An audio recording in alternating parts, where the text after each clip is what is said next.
Vamos a continuar con el estudio. Pues, como sabéis, estamos ya en capítulo 21 y vamos a hacer breve repaso, como me gusta hacer, traer las cosas a la memoria de lo último que vimos rápidamente. No quiero tampoco tomar mucho tiempo de la enseñanza porque viene cargada con muchas palabras de exhortación y a la vez palabras pues de reflejo y de ánimo, ¿no? Pues no somos de los que retroceden, como dice la palabra, ¿no? Sino proseguimos, ¿qué dice? Al blanco, ¿no? Necesitamos tener en cuenta eso, que si el Señor no fuera en nosotros, ¿no? Como dice Pablo, Cristo en vosotros, ¿no? La esperanza de gloria. Si no fuera por eso, pues verdaderamente no podríamos. Gracias al Señor. Y estamos en el contexto que Mateo relata ya en esa semana de la Pasión nuevamente. Jesús entra en el templo. Ahora vamos a ver, pues una vez más, estamos en el contexto del templo. Y hemos visto cómo Yeshua se toma un tiempo considerable y Mateo refleja cómo él empieza a enseñar ahí y empieza a poner en orden todas aquellas cosas que verdaderamente están en desorden. Y vemos cómo, pues en el anterior estudio, el Señor dice que después de esa entrada triunfal, ¿no? Él se dirige al templo y se le acercan unos ciegos y unos cojos y los sana, ¿no? Estuvimos hablando de eso, ¿no? Como el Señor, aquellos que estaban impedidos, ¿no? No solo por pecado, sino por su condición tan baja, su condición que muchos de ellos posiblemente es lo que les había tocado, ¿no? Pero el Señor les abre un camino, ¿no? El Señor es poderoso en eso, ¿no? ¿Lo creéis? En aquellas cosas que parecen imposibles, ¿no? Él se manifiesta. Y yo creo que eso es algo que es tan claro en la Biblia, en nuestras vidas, ¿no? Que si no fuera porque Él ha obrado con poder, pues las puertas estuvieran cerradas, ¿no? Y estas personas hallaron la sanidad y hallaron la vida, que es lo más importante. Y ahí se escandalizan los sacerdotes con esto, y no solo porque Yeshua los sanó, sino porque unos niños empezaron a dar gloria a Dios, ¿no? Y empezaron a proclamar una verdad tan importante, ¿no? Hosana al Hijo de David, ¿no? Y eso normalmente lo tenemos como pues una declaración, pero tiene una carga teológica muy grande. Es, sálvanos ahora, Hijo de David. Y no era una mera declaración, era la realidad que se estaba cumpliendo en ese momento de redención. Que los niños mismos, el Padre le había complacido revelárselo primero a ellos y no a los sabios, ¿no? Y son los sabios, entre comillas, los que se indignan por esa declaración tan importante. Y comienzan a indignarse. Ahí Yeshua sale de la ciudad, se dirige a Betania y al día siguiente, muy de mañana, dice que tuvo hambre y vio una higuera que no tenía fruto y Yeshua maldijo la higuera. Y estuvimos hablando de eso. Vimos la importancia sobre la higuera en las Escrituras, que es un símbolo del pueblo de Dios. Y cómo el tener higueras, y la higuera era también un símbolo tanto de bendición, y la ausencia de las higueras era un símbolo también de maldición. Porque sabemos, como dice la palabra, todas estas cosas te seguirán, tanto las bendiciones como las maldiciones, ¿no? Las bendiciones en permanecer en el pacto y las maldiciones en no permanecer en el pacto. Y el Señor ya la había profetizado. Y ahí los discípulos se asombran y el Señor aprovecha esa situación de ese milagro, porque es un milagro, como dijimos, no de creación, sino de destrucción, ¿no? Pero obviamente con una carga detrás, ¿no? Una enseñanza que va a estar conectada al contexto de todo el capítulo que vamos a seguir viendo. Y esto lo que viene cargado, ¿no? De simbología y de revelación. Y va a ser muy interesante a lo largo del desarrollo de los próximos estudios que vamos a ver en forma de parábolas y de enseñanzas prácticas y a la vez pues muy muy directas. Ahí Yeshua les dice, si tienen fe y no dudan, ¿no? Le dirán a este monte, estuvimos hablando también de esto. Y vamos a continuar, vamos a seguir y vamos a leer el primer verso, capítulo 21, verso 23, y vamos a dar lectura.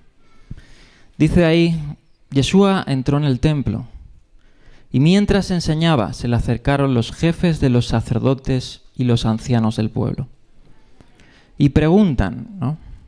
En este caso directamente a Yeshua, delante de toda esa multitud que podía haber alrededor de él. ¿Con qué autoridad haces esto?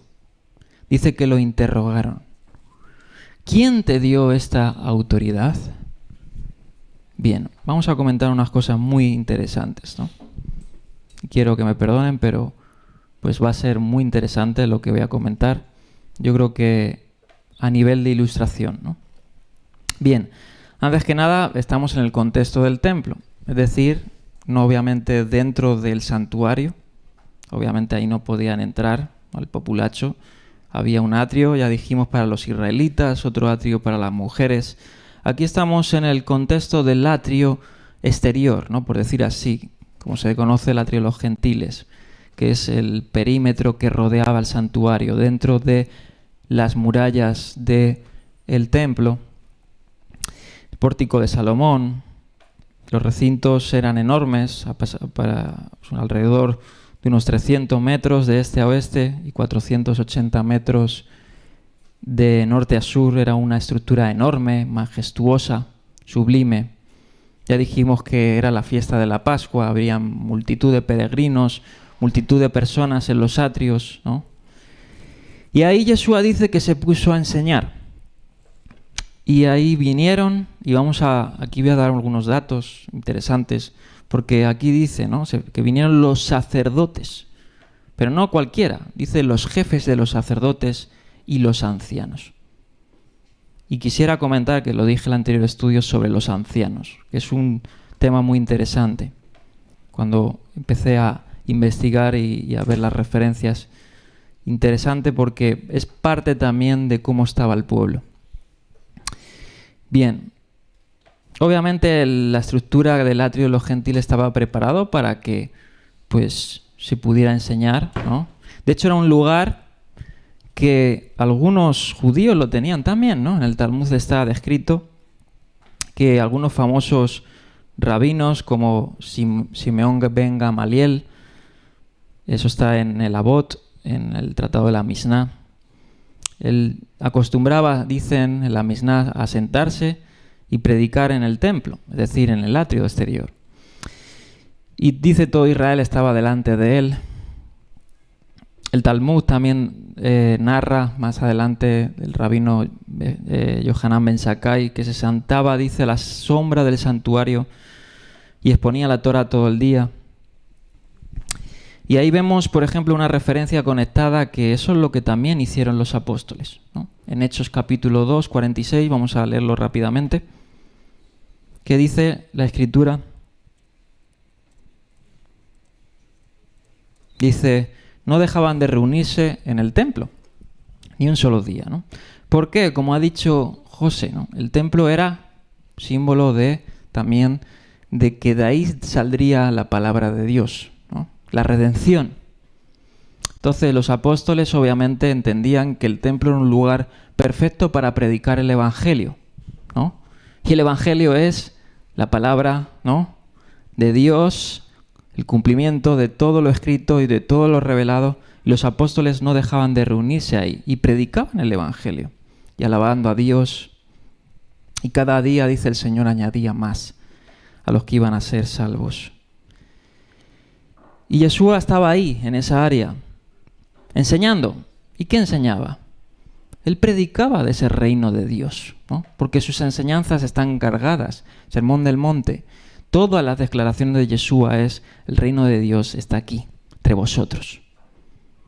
Amén. Y bien, y toda una multitud se agolpaba alrededor de él. Y obviamente esto causó, pues, a los oficiales, como dice ahí, los jefes de los sacerdotes y los ancianos, que se acercaran. Ya hemos hablado que había en el templo una policía, por decir así, la policía del templo. Y era una policía que obviamente era necesaria, ¿no? La casa de Dios, de hecho vamos a ver algunas referencias muy interesantes. La casa de Dios tenía que ser obviamente resguardada, ¿no? No podía haber cualquier cosa, pero sí la había. Qué curioso que las autoridades que debían de proteger que no hubiera cualquier cosa permitían cualquier cosa. Y ya hablamos del sacerdocio corrupto, de cómo los cambistas y publicanos y todas esas personas que habían ahí estaban en los atrios exteriores, que el mismo Caifás había introducido ahí, que era uno de los sumos sacerdotes. Es decir, como dice Yeshua, tragaban el camello, ¿no? Pero no colaban el mosquito, ¿no? Entonces, eso suele pasar, ¿no? Mucha gente quiere medir con una vara muy, muy grande, pero ellos que sean medidos con una varita, ¿no? Y ese es, pues, un símbolo, pues, de personas que suelen ver el pecado en los demás y no ver su propio pecado, ¿no? Y el sacerdocio estaba corrupto, ya lo hemos dicho, ¿no? Y ahí se acercan a Yeshua y le hablan de con qué autoridad, ¿no? Empezaron a interrogarle. Obviamente para, pues, que las multitudes también, pues, digan, ¿no? Y vamos a hablar unas cosas muy interesantes que he aprendido. Y obviamente ellos lo que querían, y lo vemos ya desde el capítulo 16, que esto estaba profetizado, pero vemos ya que el propósito de ellos ya en ese momento ya estaban cavilando en sus mentes para deshacerse de Yeshua, ¿no? Y dentro de esta pregunta hay cosas escondidas muy interesantes, ¿no? Ya hemos dicho que algunos lo declaraban como profeta, ¿no? Y lo hemos hablado en Mateo, que algunos dicen es el profeta, dijimos, ¿no? Otros el hijo de David. Y eso ya estaba a gritos, ya no era un secreto mesiánico, era a gritos. La ciudad ya sabían que, pues, que había algo que se marcaba en el ambiente, ¿no? Y de hecho con la curación de los cojos y los ciegos lo potenció mucho más, porque esto era un símbolo también de que la presencia de Dios estaba de alguna manera obrando entre ellos. Bien, ya hemos dicho, ¿no? Eso lo vimos en Cesarea de Filipo, que fue la primera declaración, que Yeshua ya sabía y lo que tenía que hacer. Y nos da unas referencias muy importantes, Mateo 16, 21. Y esto es antes de entrar a este tiempo. Dice que desde entonces Yeshua les comenzó a decir su plan. Es necesario que tenga que ir a Jerusalén, sufrir muchas cosas, que dice, de mano de los ancianos, los jefes de los sacerdotes, que aparecen aquí en Mateo 21, y los maestros de la ley, y que era necesario que lo mataran y resucitaran al tercer día. Ya nos da dos de estos tres grupos que van a ocasionar su muerte. Bien. Luego, si vamos más adelante, se va a confirmar esto en el capítulo 26 y 27, que estos dos grupos fueron los más opositores a Jesús, los jefes de los sacerdotes y los ancianos. Bien. Los sumos sacerdotes obviamente tenían todo el derecho a interrogar a Jesús. Obviamente eran los jefes, ¿no?, de los sacerdotes, eran las autoridades.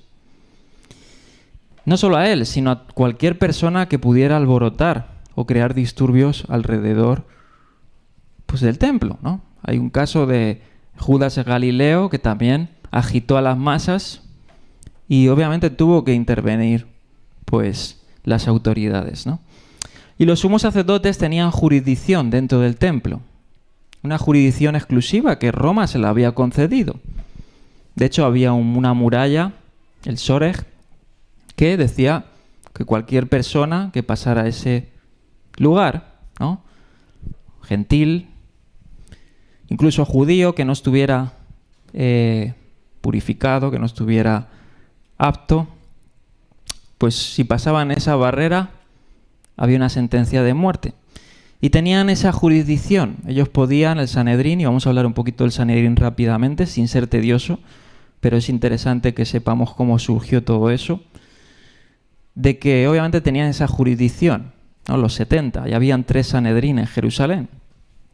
El principal, que era el de la cámara que se llama de la roca, ¿no?, de la roca sagrada, que eran los 70, y el sumo sacerdote, que era el Sanedrín principal, pero habían diferentes Sanedrín más pequeños, ¿no? Y el Sanedrín tenía una jurisdicción, pero el sumo sacerdote, que era el que encabezaba el Sanedrín principal, y sus asociados eran los que poseían la máxima autoridad. La autoridad del sumo sacerdote sobre el Sanedrín queda ilustrada por la tradición rabínica tardía de que este último fue expulsado de la cámara de piedra tallada. Y evidentemente por orden del sumo sacerdote. O sea, más adelante hubo un altercado entre el propio Sanedrín y el sumo sacerdote. Ahí se veía que tenían la autoridad de expulsar a algunos del Sanedrín, ¿no? Bien, vamos a ver rápidamente quiénes eran los ancianos, porque esto es muy importante. Los ancianos eran en este caso, como dice aquí Donald Carson, probablemente miembros no sacerdotales del Sanedrín, jefes de las familias laicas, es decir, que no eran personas que tenían que ver con el culto, pero eran muy influyentes, nos dicen.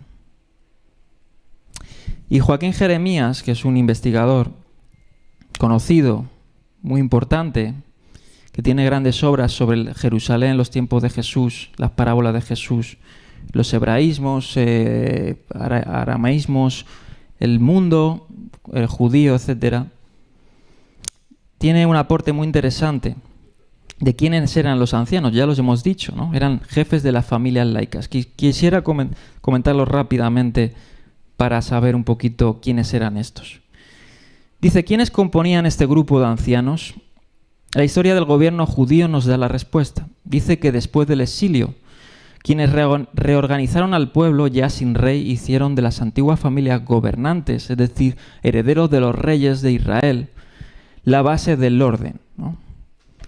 Dice, originalmente estas habían ostentado el liderazgo de las tribus e incluso después del asentamiento en Canaán su influencia nunca había desaparecido por completo. Actuaron como representantes del pueblo. De hecho, hay ejemplos claros en Esdras 5:9 y otros pasajes, de que habían representantes del pueblo, ¿no? Y se puede retomar hasta quién eran estos ancianos. Negociaron con el gobernador provincial de Persia y en asociación con el gobernador de los judíos dirigieron la reconstrucción del templo. El Sanedrín, asamblea suprema del judaísmo posexílico, surgió de la unión de estos jefes, ¿no?, que eran los ancianos que dice aquí Mateo y los evangelios, quien eran no sacerdotes, pero que tenían una influencia sobre el pueblo, pues eran descendientes de los gobernantes de Israel, que era la nobleza, por decir así. Con la aristocracia, se juntaron con la aristocracia sacerdotal y surgió el Sanedrín. Bien, ellos tenían la autoridad judicial suprema en Jerusalén, compuesta por levitas, sacerdotes y jefes de familia. Así pues, se trata de un senado aristocrático compuesto por los representantes de la aristocracia sacerdotal y laica. Y bueno, sigue comentando. Luego habla en Josefo, que también menciona estos 3 grupos, y la literatura rabínica. Josefo dice los nobles y los ciudadanos más eminentes, lo que Mateo dice los ancianos, y la literatura rabínica también se habla como representantes del pueblo, hombres eminentes de Jerusalén, etc. Entonces vemos que el Sanedrín no solo eran sacerdotes y algunos fariseos que habían, sino también eran personas de poder, ¿no? ¿Qué pasa? Cuando hay una mezcla, poder, ¿no? Sacerdocio, pues siempre hay aristas, ¿no? De hecho, habían juzgados, eran 71, eran impares porque obviamente podían estar en desacuerdo, ¿no? Y por un voto siempre podría ser la balanza para un lado. Porque cada uno tiraría para lo suyo, ¿no? Los saduceos juzgarían un caso, claro, estamos hablando de casos fuertes, porque el Gran Sanedrín no se reunía por cualquier caso, ¿no? Pero en casos fuertes podía ser unos que tiraran por otro, los fariseos por otro, los influyentes ancianos por otro. ¿Y por qué es todo esto? Bien, obviamente estoy diciendo que ellos tenían la legitimidad para juzgar casos, ¿no? Y como ya se estaban agitando tanto las masas, tuvieron que ir estos jefes de los sacerdotes, estas personas que eran miembros de este concilio para indagar, pero con un propósito, que es lo importante. Ellos querían desvalidar su autoridad, incriminarles dentro de sus respuestas. Y eso es lo que vamos a ver, que Yeshua esto lo sabía muy bien, ¿no? Lo sabía muy bien, que ellos no lo estaban interrogando con el afán solamente de que no influyera a otros a la mala doctrina, como el Zaquem Mamre, que ahora veremos ese concepto rabínico, sino que iban mucho más allá. Ellos sabían que él tenía autoridad. Sabían, lo habían visto, pero querían deshacerse de él.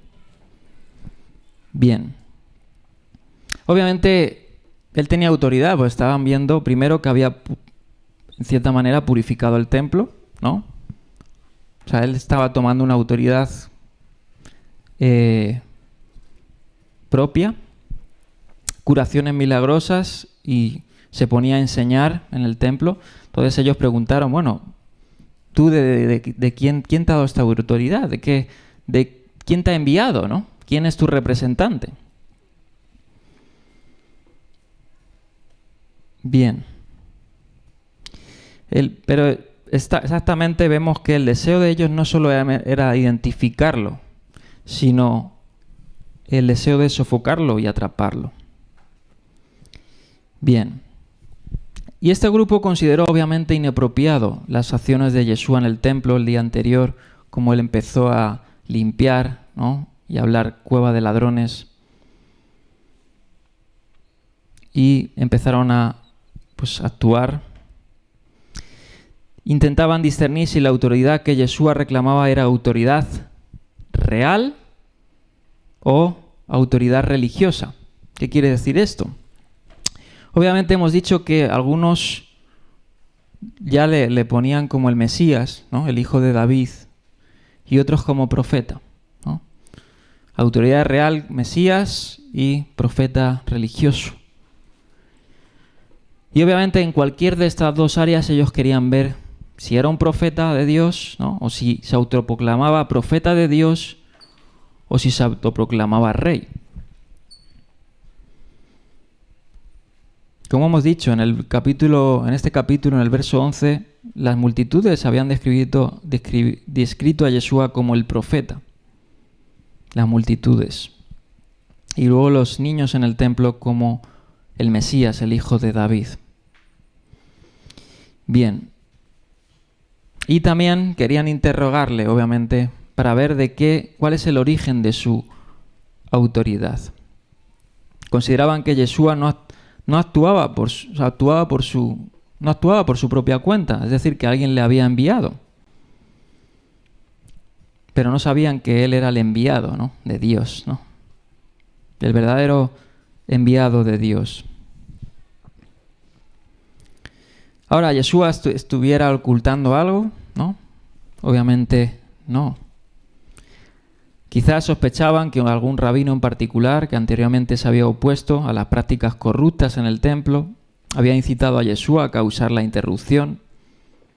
Como hemos dicho, los esenios fueron parte de estas personas que vieron en el sistema del templo una corrupción y tenían posiblemente sospechas de qué pasaba, ¿no? Y querían ver cuál era el origen de su autoridad. Pues si él no tenía autoridad delegada por alguien o fuera enviado por alguien, él no podría, ¿no?, estar haciendo lo que está haciendo. Y obviamente ellos tenían que juzgar si su aparición en el templo podía ir en contra de su propia doctrina, ¿no?, de su propia halajá. En este caso, presumiblemente, el procedimiento normal contra el maestro disidente, ¿no?, como lo dicen, el Saquem Mamre, que era el maestro que no tenía verdaderamente por decir así, una armonía con el sistema teológico, ¿no? Y de hecho eso es bíblico. Vamos a verlo en Deuteronomio 17, 8 al 13, rápidamente. Y estamos hablando obviamente aquí en casos judiciales, pero obviamente él se estaba tomando una autoridad que en cierta manera para ellos no debía de tener, no podía estar ahí enseñando, mucho menos purificando y echando fuera a los cambistas, cosa que ellos estaban permitiendo. Pero dice, no voy a leer todos los versos, pero bueno, habla si te presenta un caso muy difícil de juzgar, ¿no?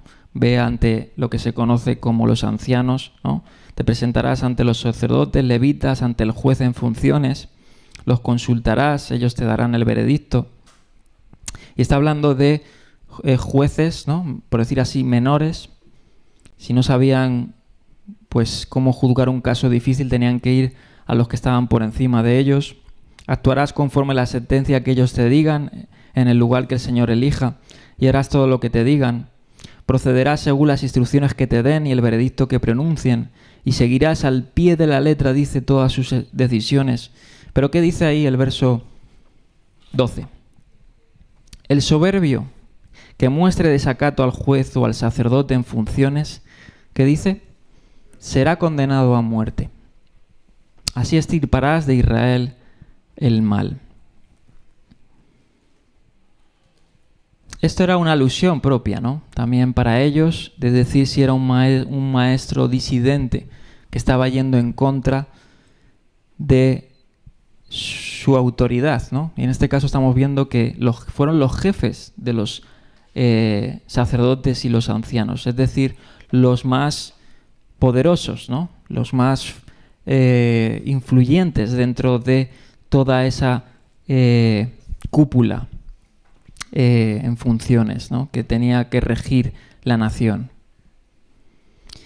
Bueno, en la Misná Sanedrín se habla de esto y de algunos casos que se dieron de algunos rabinos, por ejemplo, que estuvieron en contra de otros, ¿no?, y se les aplicó esta ley, el Saquem Mamre, el erudito que se rebela contra el tribunal.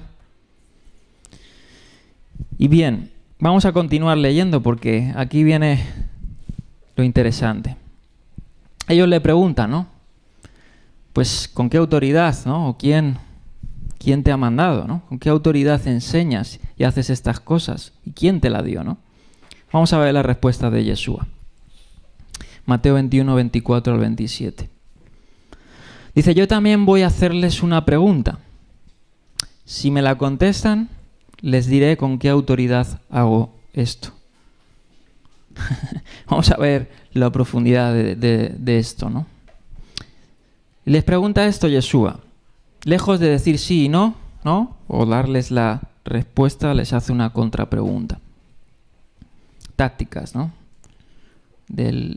lo que se conoce como la carga de la prueba, ¿no? El bautismo de Juan les pregunta a ellos de dónde procedía, ¿no?, ¿del cielo o de la tierra? Ellos se pusieron, dice, a discutir entre sí, ¿no? Si respondemos del cielo, nos dirá entonces por qué no le creyeron. Pero si decimos de la tierra, tememos al pueblo. ¿Qué paradoja? Los policías, los jefes temen al pueblo, temen la reacción del pueblo y mienten. cosa que ellos tienen que ser los que apliquen la justicia, ¿no? Los que apliquen un veredicto son la crème de la crème de los tribunales y son los más mentirosos y los más ambiguos. ¿Y cómo sabía esto Mateo? Estaba ahí Mateo indagando, ¿no? Obviamente esto lo escribió el Espíritu de Dios, ¿no? Porque fue lo que pasó. Los apóstoles estaban ahí con Yeshua, ¿no? Ellos se pusieron a discutir entre sí, ¿no? Me imagino yo a un lado, no a voces, porque esto sería motivo de que el pueblo se indignara, diciendo, bueno, pero ¿qué clase de jefes sois vosotros? ¿No? Que estáis aquí cavilando cosas. Tememos al pueblo porque dice la nota editorial de Mateo, todos consideraban a Juan como un profeta. Y esto Yeshua lo sabía, ¿no? Yeshua sabía esto, que Juan el Bautista, el impacto del ministerio de Juan el Bautista fue tan fuerte que fue, una revolución dentro de Israel. Tanto que el propio Flavio Josefo lo dice. El testimonio de Flavio, uno de los testimonios es como se conoce, el del testimonio de Juan, ¿no? Ahora hablaremos de eso. Pero vamos a seguir leyendo. Dice, así que le respondieron a Yeshua. No lo sabemos, dice. Y Yeshua les contesta, pues yo tampoco les voy a decir con qué autoridad hago esto. Bien, vamos a comentar aquí. Él, Yeshua, como buen maestro y judío, ¿no? Les responde con una pregunta. Así se dirigían muchos de los rabinos. Por ejemplo, en el Talmud tenéis muchas pruebas de eso y otras obras, de cómo era el judaísmo rabínico de la época. Y él acostumbraba con ellos, obviamente, para que quien tuviera una pregunta con un motivo loable, él no se andaba con chiquitas, o sea, no se iría por la tangente, ¿no? Hay personas que para entenderlas, hermano, tienes que verdaderamente ser ingeniero, porque es que hay personas que no son claras, o sea, que te sacan, no sé, estás hablando de azul y te sacan de pirámides, o sea, no los entiendes. Yeshua no era una persona así, no era rebuscada. Él era transparente. Con las personas que venían a él con necesidad, no les daba acertijos, ¿no? Ni cuentos, ni nada de eso. Ahora, estas personas que venían con motivos, pues obviamente malescos, motivos de tropiezo, pues obviamente les daba de su vara, ¿no? Él era el juez. Él era el señor del templo. A los que eran supuestamente los señores del templo, les daba de su misma vara. Y les contesta con esta pregunta. Y vamos a ir un poquito a la síntesis de la pregunta. Obviamente ellos se vieron una encrucijada, diciendo, vale, vamos a tomarnos aquí, vamos a discutir qué le contestamos, ¿no? O sea, ya vemos que Yeshua a lo mejor no tenía la autoridad que ellos querían, pero estaban viendo que Yeshua tenía algo, ¿no? Obviamente. Y temían su respuesta. Ellos responden, ¿no? Si del cielo, entonces, obviamente, si dijeran eso, obviamente le dio dos posibilidades, del cielo o de la tierra. Si ellos respondían la primera, del cielo, obviamente eso ya sería, una lapidación propia. Porque si tiene autoridad celestial, entonces obviamente tenían que creerle, ¿no? A Juan. Mas no le creyeron. De hecho, vamos a ver que dice que, y vimos en los evangelios, que muchos sacerdotes y fariseos se bautizaron el bautismo de Juan, pero por una apariencia. Porque la fama de Juan estaba tan grande y le tenían como profeta que ellos entraron por ese aro, pero no le creyeron. Obviamente ellos no podían decir eso, porque reconocer eso sería reconocer el ministerio de Yeshua. Y reconocer el ministerio de Yeshua sería que se les acabaría el chiringuito a todos, ¿no? Pero obviamente si respondieran de los hombres, ahí también tendrían otra encrucijada. Obviamente se equivocarían porque él no tenía autoridad de hombres. Pero obviamente ellos dicen el motivo que si contestaban de los hombres, como tenían miedo a la gente, ¿no? Tenían miedo al pueblo, pues le consideraban a Juan como profeta. ¿Y Juan qué hizo? Juan señaló. ¿El qué señaló Juan? ¿No? Que tanto que hay una profecía directa de una persona, ¿no? A Juan le señaló ¿a quién? A Yeshua. Entonces, si Juan tuviera de los hombres y Juan era considerado un profeta de Dios, pues igual tendrían que creerle, porque Juan le señaló a él. Ahora vemos y de hecho la palabra que aparece, el temor, ¿no? La palabra aparece muy similar al temor que tuvo Herodes Antipas, cuando quiso quitarse de en medio a Juan. Y eso lo vimos, Mateo 14:5. Herodes dice que quería matar a Juan, pero le tenía miedo a la gente. Y aparece otra vez el eco que aparece en este capítulo, ¿no?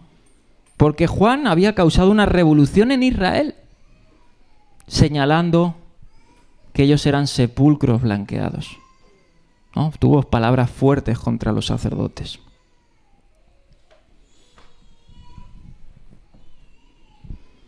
Es decir, qué paradoja, ¿no? Qué irónico es que las mismas personas, los ancianos del pueblo y los jefes de los sacerdotes, tengan miedo de las mismas personas a las que se supone que deben guiar. Qué paradoja, ¿no? Tremendo.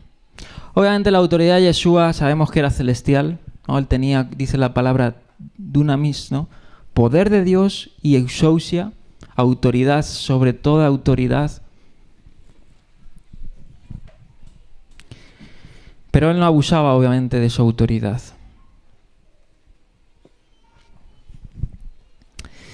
Seguimos. Dice, es significativo que Yeshua responda a una pregunta sobre sí mismo hablando de otra persona, presuponiendo que existe una continuidad fundamental entre la autoridad que informa al ministerio de Yeshua y la autoridad que informa al de Juan. El tema de la continuidad también figurará en textos posteriores. Por ejemplo, veremos en la parábola de los viñadores, en la que dice que el dueño de la viña, que ya veremos quién representa, obviamente Dios, ¿no?, envía una serie de esclavos a los viñadores antes de enviar a su propio hijo. Cuando veremos esa parábola es tremenda y vamos a ver muchas cosas, ¿no? La palabra de los labradores malvados, como se conoce, ¿no? Pero ahí ya vemos una continuidad de que el Señor envió a Israel profetas, les envió voceros, ¿no? Y él tiene esa continuidad de que el Señor ha ido advirtiendo, ¿no? Por medio de profetas, años y años Dios envió profetas y él es la continuidad máxima, que tuvo que él venir porque no lo escucharon a sus profetas en carne y hueso y actuar. Es decir, él tiene autoridad, tiene una semijá, ¿no?, como se conoce, una autoridad, pero es celestial, no es humana. Y obviamente una de las estrategias de Yeshua es situar su ministerio dentro de una interpretación de la historia de la salvación. Una que, como aprenderemos en el capítulo 23, cuando diga en los ayes a los fariseos y recordándoles que ellos eran los que mataron a los profetas. Vamos a leer ese texto. Mateo 23, 34 al 35. Por eso yo les voy a enviar profetas, sabios y maestros. Algunos de ellos ustedes lo matarán y crucificarán, a otros lo azotarán en sus sinagogas y los perseguirán del pueblo en pueblo. Así recaerá sobre ustedes, y aquí vemos la continuidad del ministerio de Yeshua. ¿Qué dice? Verso 35. Así recaerá sobre ustedes la culpa de toda la sangre justa que ha sido derramada sobre la tierra, desde la sangre de Abel, vemos una continuidad, hasta la de Zacarías, a quienes ustedes, le dice, asesinaron entre el santuario y el altar de los sacrificios. Bueno, si ya vamos al 29 y el 31, más explícito, ¿no? Es decir, él tiene una continuidad, obviamente en un plan de redención, aunque su autoridad no es por hombres, y muchos de ellos obviamente Dios los levantó, ¿no? Obviamente Dios levantó profetas con una autoridad de profeta, pero él es por excelencia, el verdadero enviado de Dios, ¿no? No que los otros no lo sean, pero él es el enviado en mayúsculas, ¿no? El que profetizó ya desde los antiguos, ¿no? Silo, la simiente de la serpiente, perdón, la simiente de Eva, no la de la serpiente, es decir, la que derrotaría la simiente de la serpiente. Y por su parte, los adversarios de Yeshua, como hemos dicho, son descritos como descendientes de aquellos que mataron y persiguieron a los profetas. Y persistieron, ¿no? Qué malo es perseverar en el mal, ¿no? Perseveraron en la obstinación. ¡Wow! Qué tremendo, ¿no? Ahora, Yeshua venció a los líderes en su propio juego, ¿no? Como hemos dicho. Les había planteado estas preguntas que ellos mismos, de su boca salió que no podían responder. Porque cualquier respuesta que ellos daran los incriminaba delante de las personas, ¿no? Bien. Como he dicho, ¿no? La multitud es que estaba totalmente convencida que Juan el Bautista había sido enviado por Dios, ¿no? De hecho, esto logró un impacto, como he dicho, que el propio Josefo lo registra. Vamos a leer esa cita, refrescarlo, para ver que no es algo simplemente a nivel de los evangelios, ¿no? Hubo un eco más allá de los evangelios. Dice en Antigüedades 18, 116, dice: ahora bien, algunos de los judíos pensaban que la destrucción del ejército de Herodes vino de Dios, y que muy justamente, como castigo, dice, por lo que se le hizo a Juan, que fue llamado el Bautista. Porque mató, dice Herodes, a aquel, y lo dice buen hombre, Josefo. Y ordenó a los judíos que ejercieran la virtud, tanto en cuanto a la justicia entre ellos como a la piedad hacia Dios, y así llegar al bautismo, porque el lavado con agua les sería aceptable si lo usaran. No para la eliminación o remisión de algunos pecados solamente, sino por la purificación del cuerpo, suponiendo que el alma estuviera completamente purificada de antemano por la rectitud. Tenía sus ideas fariseas, ¿no? Ahora bien, esto es lo interesante. Cuando muchos otros acudían en masa a él, en masa dice, pues se sentían muy conmovidos o complacidos al escuchar sus palabras, Herodes, que temía la gran influencia, aquí está el registro, que se corroboran los evangelios de por qué no quisieron contestar a Yeshua. Temía la gran influencia que Juan tenía sobre el pueblo, pudiera poner en su poder e inclinación y levantar una rebelión. Pensó que lo mejor era matarlo para evitar cualquier daño que pudiera causar y no meterse en dificultades, y así evitar cualquier daño que pudiera causar y no meterse en problemas. Consecuencia, fue enviado preso, etcétera, ¿no? A Maqueronte, eso ya lo vimos. Pero el impacto de Juan era tremendo, y Yeshua lo sabía, ¿no? Y era considerado por la gran multitudes como un profeta enviado por Dios. Ahora Juan les había, ¿el qué? Señalado a ellos, a los jefes. Mateo 3:7 les había llamado, entre otros adjetivos, ¿no? Cría de víboras. Y obviamente habían rechazado la autoridad de Juan porque no estuvieran dispuestos, obviamente, a cambiar, ¿no? Qué malo es esto, ¿no? Qué malo es esto. Y respondieron esto: no lo sabemos. Es decir, de cierta manera, pues yo creo que mintieron, pero tergiversaron, ¿no? Su respuesta. Y su ambigüedad le dio a Yeshua una razón para negarse a responder a su pregunta. El rechazo de una revelación ya dada es, de hecho, una base endeble sobre la cual pedir más. Y bien, Y vamos a pasar al siguiente relato, porque está conectado, y esto es lo que vamos a sacar hoy, el jugo, ¿no? Lejos de los jefes, los sacerdotes, vamos a sacar esto. Y quisiera hacer un puente entre el relato y las parábolas que vienen ahora. Vienen 3 parábolas muy, muy interesantes, ¿no? Y están conectadas con esto, con este suceso, tanto con la purificación del templo, como la curación de los ciegos y los cojos, como la declaración de los niños, como la autoridad de Yeshua puesta en duda. Está conectado con eso. Es decir, tenemos que interpretar las palabras, las parábolas, en base a estos sucesos que han pasado, porque los mismos evangelios la conectan.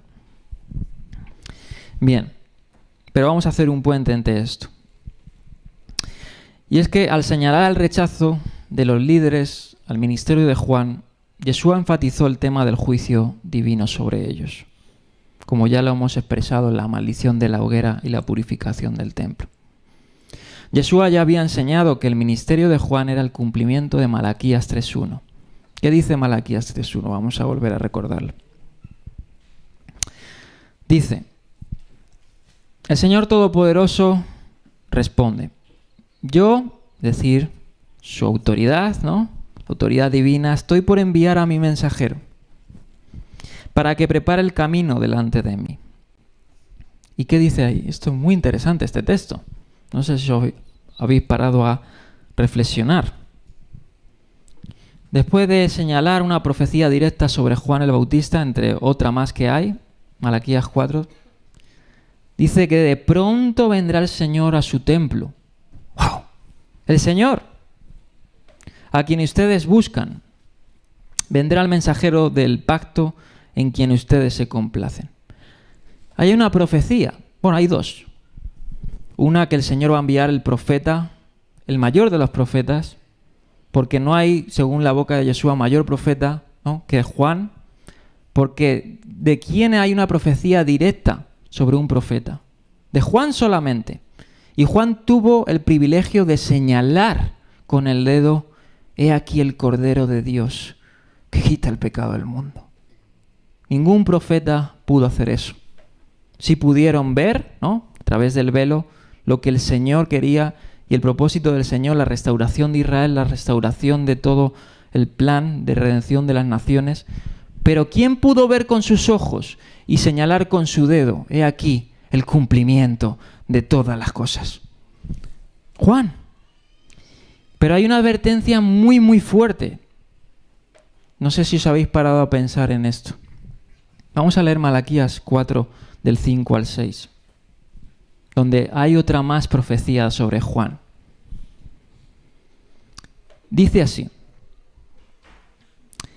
estoy por enviarles al profeta Elías. Eso ya lo comentamos en su día, no voy a volver a pararme en eso. En su día lo comenté, por ahí Mateo 11, no me recuerdo exactamente el capítulo, pero estuvimos comentando sobre la figura de Elías y todo ese texto, ¿no? Y la interpretación de Malaquías, etcétera. Pero no me quiero quedar en eso, quiero quedarme en la declaración final. Y dice: estoy por enviarles al profeta Elías antes de que llegue el día del Señor. Y sabemos que el día del Señor va conectado con juicio, ¿no? No solo con restauración también, pero sobre todo con juicio, porque dice que es día grande y terrible. Pero lo interesante es el verso 6. Él hará que los padres, dice, se reconcilien con sus hijos, o él hará que traer el corazón de los hijos a los padres, ¿no? Pero que es interesante esa declaración, ¿no? Pero lo interesante que viene en el contexto de estas parábolas es lo siguiente. Dice: y así, ¿no? Y así no vendré a, dice aquí en esta versión, a herir la tierra con destrucción total. O en otros contextos con maldición. Es decir, si no creéis que Juan era profeta, ¿no?, como ellos rechazaron a Juan, ¿qué les va a quedar a la nación y a los jefes? Destrucción total. Maldición. No lo digo yo, lo dice la palabra. Y de hecho dice Jesús en el Evangelio de Juan, y esta es la condenación, que la luz vino al mundo, pero los hombres no amaron la luz, ¿no? Es decir, su sentencia, ellos pusieron sus grilletes, pusieron su cuello a la soga, ¿no? Y se automocharon, ¿no?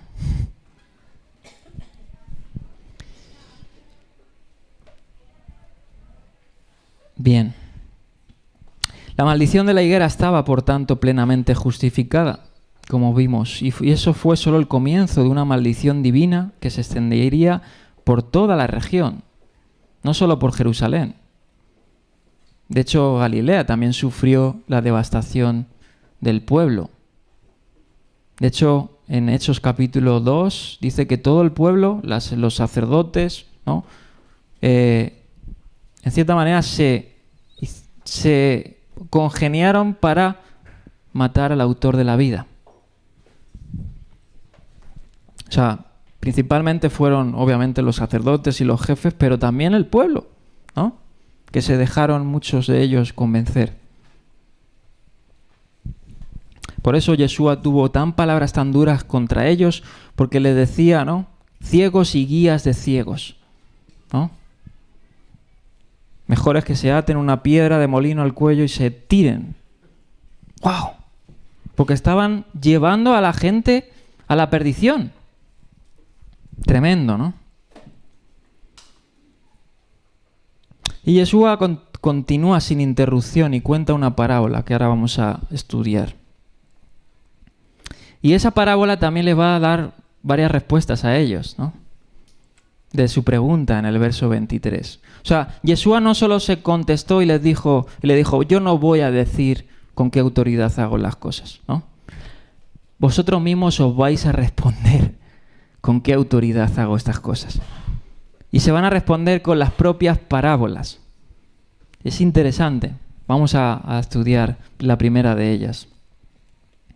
La primera es una serie de 3, como hemos dicho. Y en su esencia, en su secuencia, de estas 3 parábolas, vamos a ver cómo va a describir su propia acusación, es decir, se van a autoinculpar, van a describir su sentencia, obviamente, separación, maldición, destrucción, como hemos visto, y su término final, su muerte. Es decir, que todo ese sistema iba a ser removido. Venía el juicio de Dios para todos ellos. Ahora, algunos han visto en estas parábolas algunas predicciones sobre la sustitución del pueblo judío por la iglesia, por el pueblo gentil, en el plan de salvación. Pero obviamente esto no se trata de eso, ¿no? No es una cuestión de reemplazo. Me gusta cómo C.H. Dodd lo denomina, sino de resurrección, ¿no? Es decir, de algo que está efímero, vacío, resurgirlo en poder, ¿no? Es decir, sí, Dios va a levantar obviamente nuevos dirigentes, porque ya no va a ser edificado en los jefes de familias, ancianos, sacerdotes, levitas, sumos sacerdotes, sino dice edificados sobre los apóstoles, profetas, ¿no? Maestros, pastores, etcétera. Aquí el contraste no es entre judíos y gentiles, sino entre los que rechazan y los que aceptan a Yeshua. Y hasta la fecha, casi todos los que se encuentran en ambas categorías, tristemente muchos de ellos son judíos, ¿no? Actualmente, hoy Israel está ciego, sigue ciego. Obviamente sabemos que también hay propósitos que muchas veces se nos escapan. Ahora Pablo dice que os celo con celo de Dios para ver si logro alcanzar que algunos sean salvos. O sea, Pablo no está reconociendo que todos serán salvos. Cuando habla en Romanos 11 de todo Israel será salvo, está hablando obviamente del remanente que creerá al final de los días, no de toda la nación. El Israel, ¿no? Que va a ser de Dios, que va a ser redimido. Tanto judíos como gentiles están en en esa resurrección, ¿no? Que es el plan de Dios. Y veremos en las parábolas, ¿no? Más recalcado eso, que cualquier persona, da igual de origen étnico, que siguiera a Jesús, ¿no? En el discipulado, sería parte de esa familia de Dios, y el que le rechazara quedaría excluido de ese reino, ¿no? Voy aquí para reforzar y hacer el puente. Me gustó esta frase. Como hemos dicho, no es que sea algo reemplazado, pero sí una resurrección, es decir, Dios iba a resucitar a su pueblo, ¿no?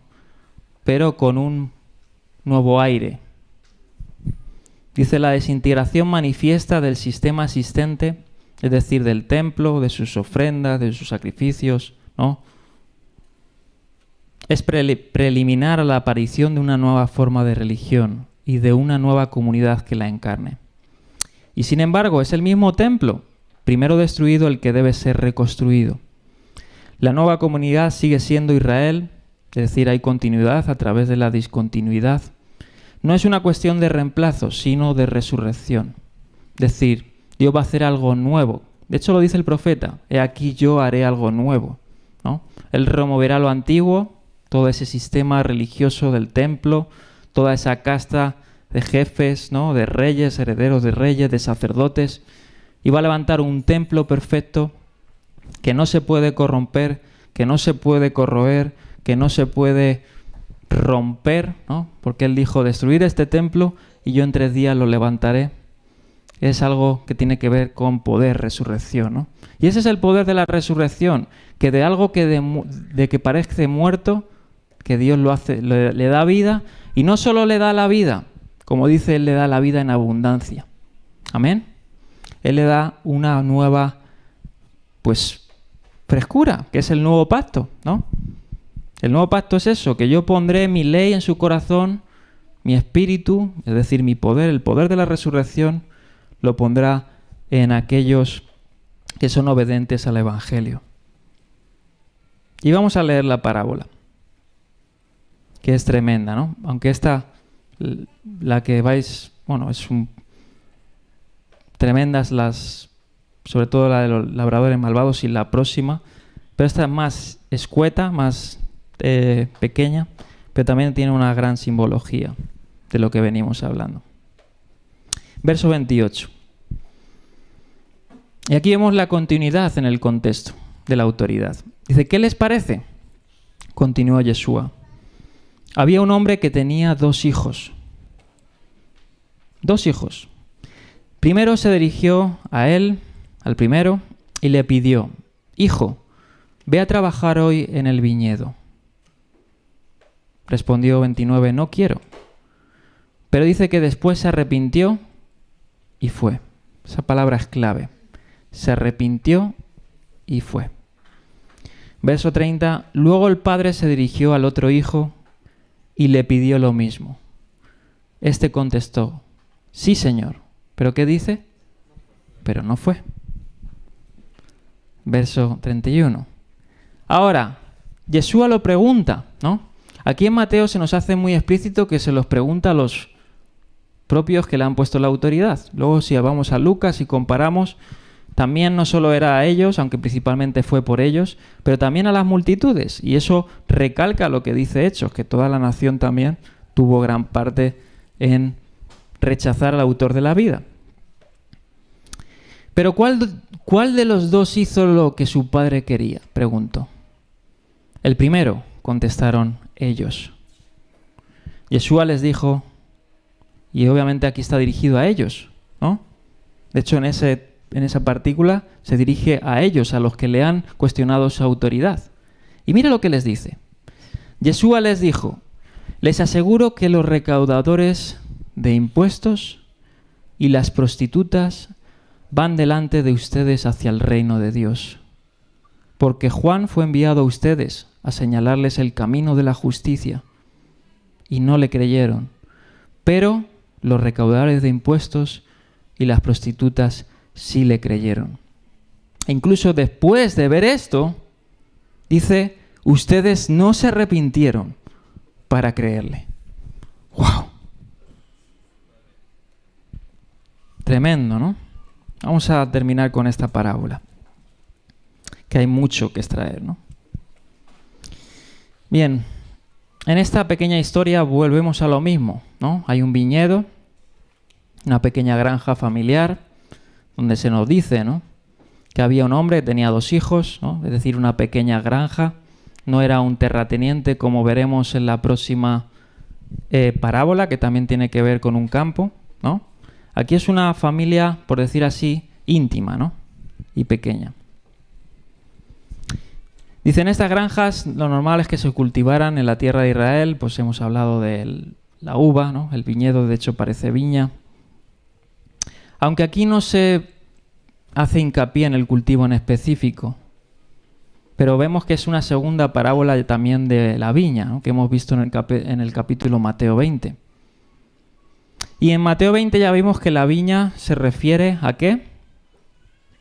Que es un símbolo de Israel, ¿no? De hecho, todo nos hará el eco de Isaías, como que la viña del Señor es Israel, ¿no? Isaías creo que capítulo 5. Eso ya lo vimos. Y aquí nos vuelve a hacer eco de esa parábola y del concepto del campo, de la viña, que es el pueblo. Y obviamente la culpa implícita, ¿quién la tiene? El segundo hijo, ¿no? El segundo hijo es el que promete al padre, sí, papá, yo voy a ir a la viña y la voy a trabajar, mas sus palabras se las lleva el viento, ¿no? Como dice ahí el texto de Mateo. Y obviamente este hijo representa a quiénes, aquellos, sobre todo a ellos, ¿no?, a los sacerdotes y ancianos, pero a todos aquellos que son desobedientes a la justicia que Juan predicó y al evangelio que Juan predicó. Juan señaló a Yeshua, como hemos dicho, y los primeros en negar el ministerio de Juan fueron ellos. Es decir, y ya hemos dicho que muchos hasta se bautizaron en el bautismo de Juan, mas luego le rechazaron. Todo por temor. Ahora, Yeshua, como hemos dicho, les pregunta esto a los líderes judíos. ¿Cuál de los dos hizo la voluntad de su padre? Ya hemos visto un poquito lo que es la voluntad del Padre, ¿no? Se puede llevar a ambos, a muchos contextos, ¿no? ¿Cuál es la voluntad del Padre? ¿No? Podemos ir a lo largo de las Escrituras, ¿cuál es la voluntad de Dios?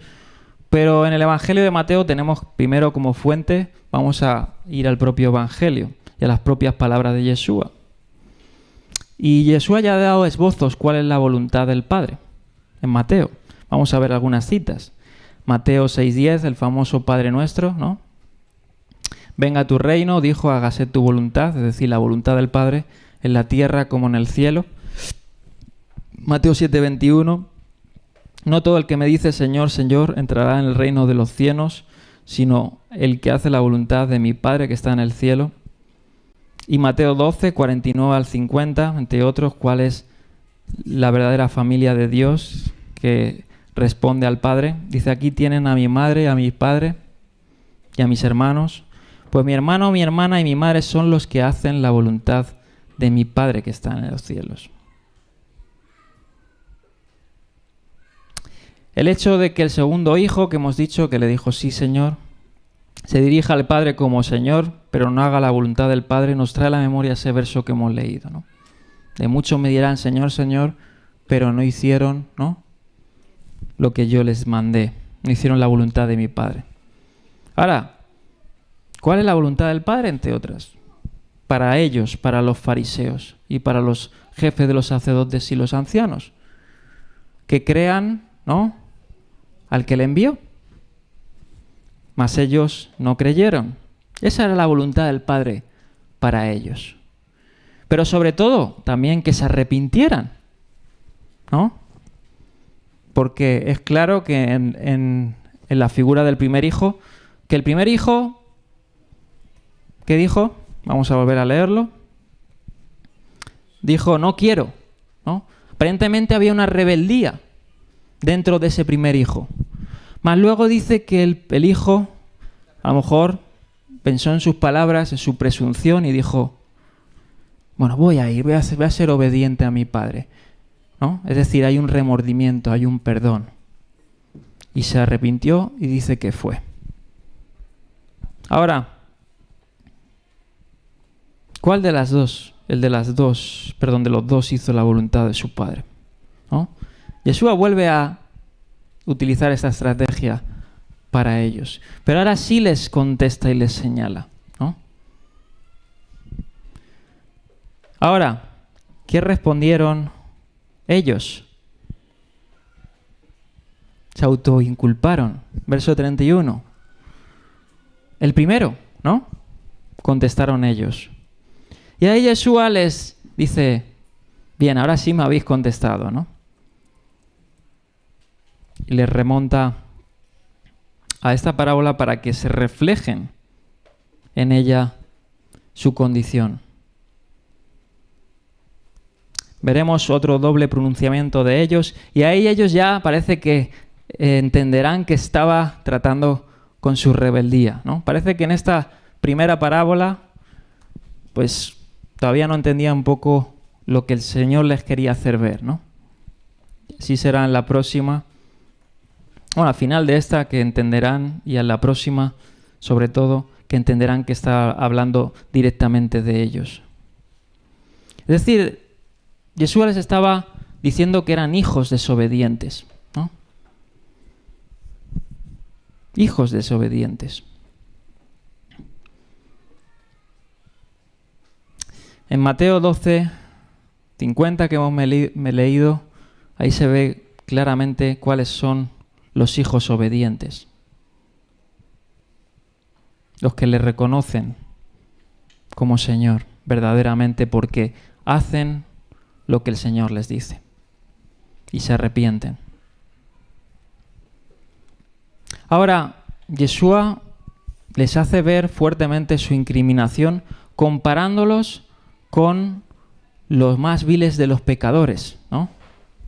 Anda que le pone otros ejemplos. Les pone las prostitutas, que eran pues lo más despreciable, y los recaudadores de impuestos, que también eran súper despreciables. Ya vimos, cuando vimos el llamamiento de Mateo, vimos todo lo que había detrás de los recaudadores de impuestos.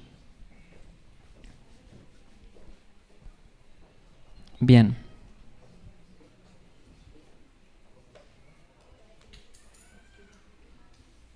Bien, vamos a seguir. Yeshua sostenió, y ya vimos en el capítulo 3, que Juan vino en el camino de la justicia, de la rectitud. Es decir, para que se autorreflejaran que en ese camino estaban transgrediendo la ley de Dios, ¿no? Rechazando primeramente el pacto y luego al enviado del pacto. Y Juan vino a vosotros, como dice Mateo 3, en el camino de la justicia, ¿no? Y aparece esa palabra tan interesante, diakosune, ¿no? Que puede ser traducido como rectitud, ser reconciliado con o justicia. Y aunque los grupos opositores son diferentes, veremos que es parecido el escenario, donde se nos dice que muchos fariseos y saduceos, como he dicho antes, venían para ser bautizados en Juan, pero sin embargo son condenados por Juan por no dar fruto, ¿no? Qué mal ejemplo estaban dando, ¿no? Aquellos que verdaderamente debían de ser rectos, ¿no? Y sin doblez, estaban viviendo una pantalla. Se estaban, entre comillas, bautizando por Juan, por temor a las personas, pero luego no haciendo caso a Juan y arrepintiéndose. Y representan a este segundo hijo de la parábola. Ahora, Jesús le declara enfáticamente con la expresión de cierto os digo, ¿no? Amén os digo. Los publicanos y las rameras van delante de vosotros al reino de Dios. Este grupo era lo más despreciables, como he dicho, ¿no? De hecho, en la ley habían palabras muy fuertes para que ningún sacerdote se casara con una ramera. Sabemos que habían prostitutas en el pueblo de Israel, ¿no? De hecho lo dicen los profetas y lo dice el propio Deuteronomio. Y Dios prohibió a los sacerdotes, sobre todo al sumo sacerdote, ¿no?, el no tener varias mujeres y sobre todo no casarse con prostitutas o no tener dinero que pudiera haber sido manejado o inculpado del salario de una prostituta, ¿no? Como dice Deuteronomio 23:18. Bien. Era un pecado atroz, ¿no? Pero sabemos que dice que los recaudadores de impuestos y las prostitutas entrarían en el reino, porque ellos, al igual que el primogénito, se arrepentían de su rebelión contra el Padre, ¿no? Y vimos, ¿no?, y vemos que aquellos que son más reacios a arrepentirse son los que más pecado, ¿no?, muchas veces tienen. Por eso Pablo dice, ¿no?, al que mucho se le perdona, mucho ama, ¿no? Porque uno puede llegar a amar a Dios de una manera más grande, inclusive porque sabe cuánto Dios le ha perdonado, ¿no? Aquellos que se creen justos, que se creen rectos, muchas veces tienen menos pasión verdaderamente de Dios, porque lo tienen simplemente como un mecanismo de autojusticia. Más una persona que ha sido levantada de la muerte, ¿no?, del polvo, y ha sido resurgida, suele ser la que más frutos dignos de arrepentimiento tiene.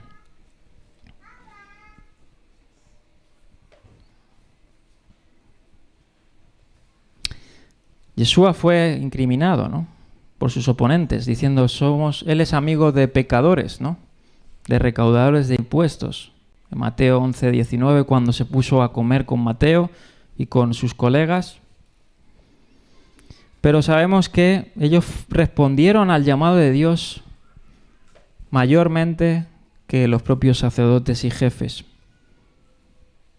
Ahora,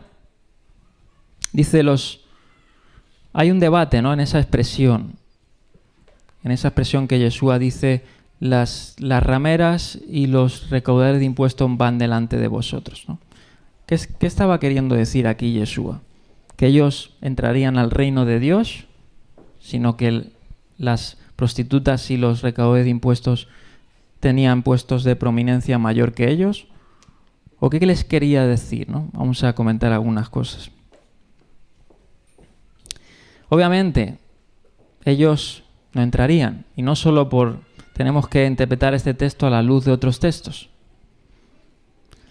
El Señor ya dijo en Mateo 9:12 que Él había venido solo a por los que estaban enfermos. ¿Recordamos? ¿No? Yo no he venido a por los que están sanos. ¿Y quién estaba sano? ¿Habría alguno sano? Esa es la pregunta, ¿no? Nadie. Dice, porque todos pecaron y están destituidos de la gloria de Dios, ¿no? No había nadie sano. Ni los profetas, todos tenían hasta pecado, obviamente. Tenían que ofrecer pecado, sacrificio por el pecado. Todos, hasta el sumo sacerdote tenía pecado. Es decir, toda la nación estaba enferma, todo el mundo tenía el virus del pecado. Ahora, aunque este gran grupo de sacerdotes y algunos sacerdotes llegaron a la fe, ¿no? Eso lo vemos en Hechos capítulo 6 al 7, fueron una minoría muy minúscula. Esos sí entrarían obviamente al reino de Dios, ¿no? Aquellos que fueron obedientes a la fe. Pero aquellos que rechazaran la fe, ¿no?, y la Torá también, porque la Torá ya predispone y predice que va a venir el Señor, ¿no? A Él escuchad. Pues obviamente esas personas que no escucharían seguirían en su enfermedad, ¿no?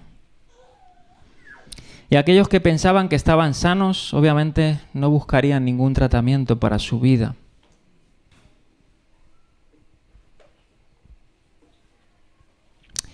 Y sobre todo los que permanecieron en su enfermedad fueron los más prominentes de los sacerdotes. Eso lo vemos porque de esa minoría que algunos sacerdotes se hicieron obedientes a la fe, no se menciona ningún sumo sacerdote ni a ninguno de estos nobles ancianos que vienen a Yeshua a incriminarle.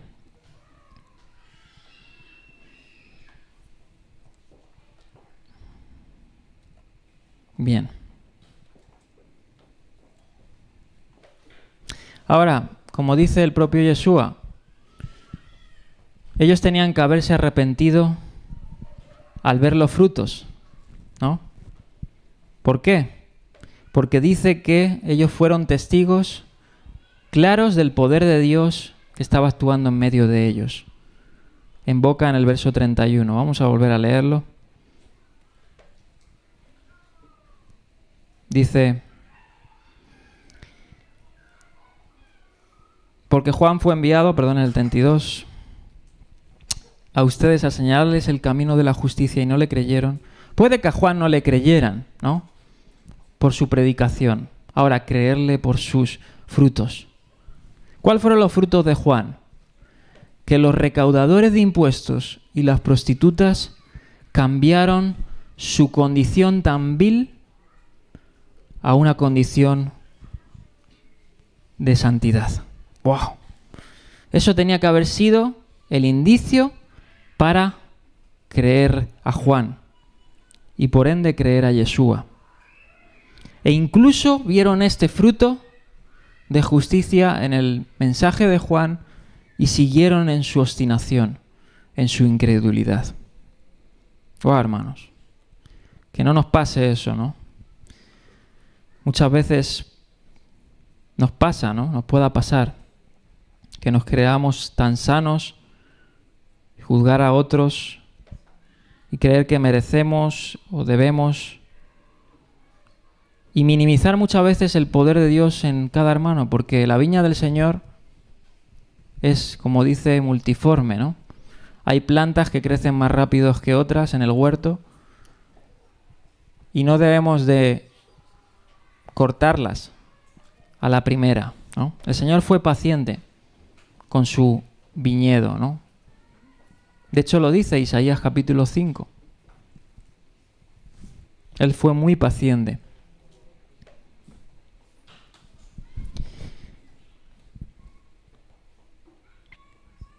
Y cuando los líderes judíos fueron testigos de este verdadero fruto de milagro, donde gente de esa condición se estaba convirtiendo al único Dios verdadero,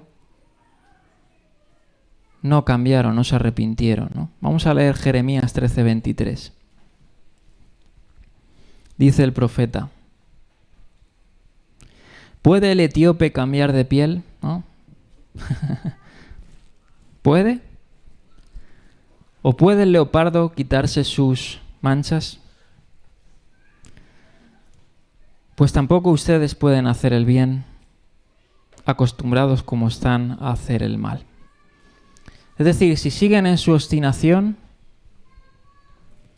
no tienen remedio. Los líderes se negaban a creer y arrepentirse, a cambiar de opinión. Y ellos son el segundo hijo.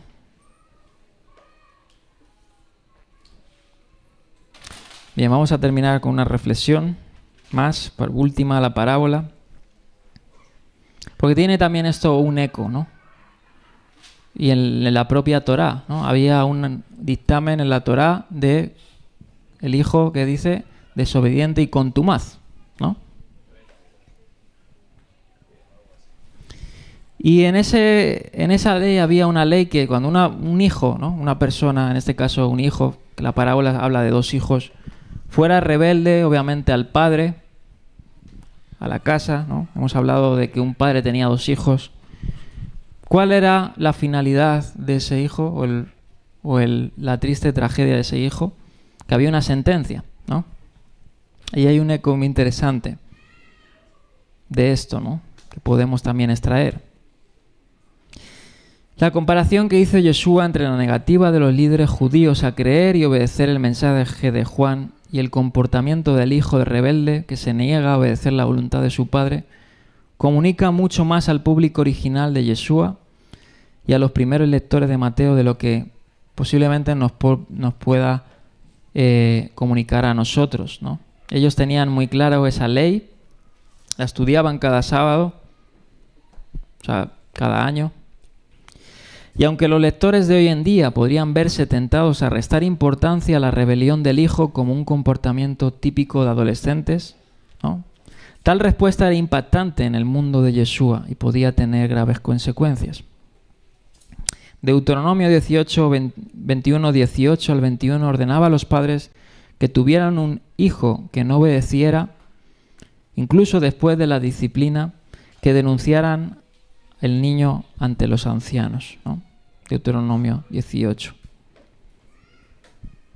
Todos los hombres de la aldea debían reunirse, dice, a su alrededor y ejecutarlo, una ley dura, ¿no?, apedreado, para evitar que tal rebelión, dice, se extendiera. El hijo rebelde era aquel que no obedece a su padre. Y así la parábola de Yeshua muestra que las promesas vacías y la profesión de sumisión poco sinceras enmascaran el espíritu de rebelión solo brevemente.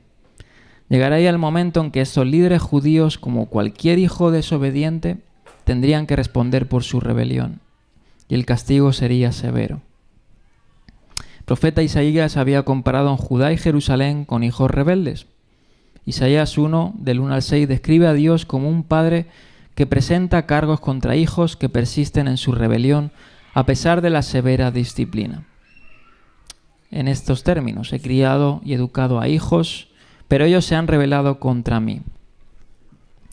El Señor describe al pueblo como hijos depravados en Isaías, que han abandonado y despreciado al Dios de Israel y siguen, no es que lo hayan despreciado en pasado, ¿no?, porque tú puedes despreciar en pasado y arrepentirte y volver a la vida. El problema es persistir en esa depravación, ¿no? Cuando nosotros mismos, ¿no?, persistimos en una depravación continua o en una obstinación, pero no porque simplemente, porque claro, la fe no es una confesión al aire, ¿no? La fe es, obviamente, tangible, es algo que se muestra, ¿no?, que crece, que da fruto. Y si nuestra confesión de fe no es de acuerdo a nuestra vida, pues estamos depravados, somos como el segundo hijo, ¿no?, rebelde, que dice a Dios: sí, voy a ir al campo, pero sus acciones no muestran su profesión. Y esto fue una continua condición de Israel a lo largo de la historia, ¿no? Por eso el Señor envió profetas, por eso tuvo que el Señor venir. Y cuando vino el Señor en poder, muchos creyeron, pero principalmente los que creyeron fueron los más pecadores. Bien. Y hermanos, vamos a terminar ya con esta diapositiva. Sabemos que la puerta del arrepentimiento está siempre abierta y Yeshua, a pesar de que les dicta una sentencia, ¿no?, muchos de ellos, como hemos dicho, algunos, bueno, más pocos, pero no muchos, al final creyeron, algunos sacerdotes, pero la puerta estaba abierta para ellos, si se arrepentían. Pero obviamente si no se arrepentían, vendría obviamente un juicio severo. Sabemos que habrá sorpresas, ¿no?, en el reino de Dios.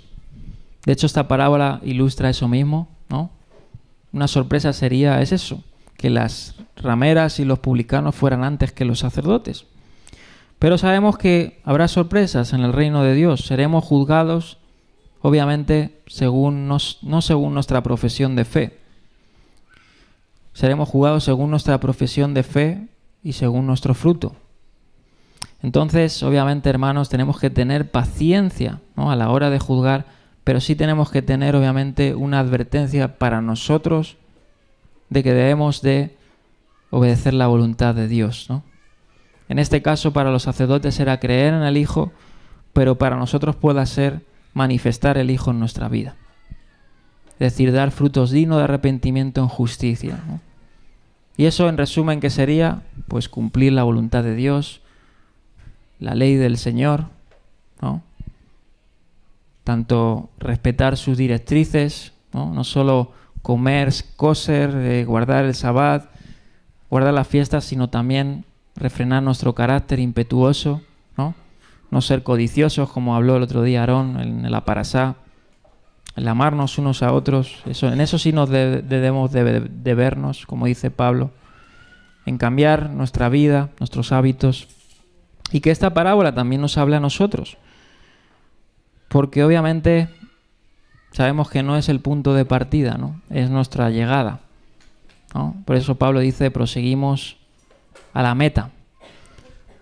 No sé si hoy he pasado una frase muy interesante, y es que es un camino, el caminar del creyente es un camino. Y hay momentos que podamos estar arriba, en la montaña, y ver a otros desde abajo, pero hay veces que podemos estar abajo en la montaña, y mirar a los demás arriba. Pero que siempre estemos, al menos, con la motivación, el espíritu de subir la montaña, Lo peor sería rendirse y quedarse ahí a las puertas, ¿Qué es lo que le pasó a estas personas? Que amaron más sus malas obras que al autor de la vida. Y que ese sea uno de nuestros principios, en el reino de Dios. Bien, vamos a ponernos de pie. Vamos a acabar. Se pueden sacar tantas ilustraciones de la parábola. De hecho, cuando veamos las próximas 2 parábolas, veremos pues más indicios. Y todo nos llama, hermanos, al arrepentimiento, En este caso, a las multitudes que estaban ahí y sobre todo a los sacerdotes, pero también a nosotros, El Señor no quiere que nadie se pierda, dice, mas quieren que todos procedan al arrepentimiento, Hay un dicho judío en el Talmud que Dios creó el arrepentimiento, en la creación. Y es una ilustración porque ya lo vemos desde el principio, cuando Adán y Eva pecaron, dice que se sintieron desnudos. Y el arrepentimiento Dios dice que no lo ha dado como un don, Dice el Nuevo Testamento, y debemos todos nosotros de tomar parte de este don. No es que tú tengas este don y yo no. Tenemos que pedir a Dios que nos dé el don del arrepentimiento y que sea un arrepentimiento continuo, Vamos a orar por eso, porque no es que solo te hayas arrepentido una vez, y ya está, Sí, sabemos que en Cristo somos salvos por medio de la fe, pues no es don de Dios, no es por nuestros méritos, sino es don de Dios. Pero también está la otra parte, De que si proseguimos en nuestras obras de mal, pues pereceremos, porque no ha habido frutos dignos de arrepentimiento, Y entonces yo quiero sacar esta oración hoy, vamos a orar por esto, para que el Señor nos compugna en el corazón y podamos mirarnos a nosotros mismos, no a los demás. Vamos a mirarnos a nosotros mismos y echar una mirada si estamos caminando conforme a esta enseñanza, Si estamos siendo como el primer hijo que se arrepintió, o seguimos en nuestra obstinación, como el segundo hijo. Bien, vamos ahora.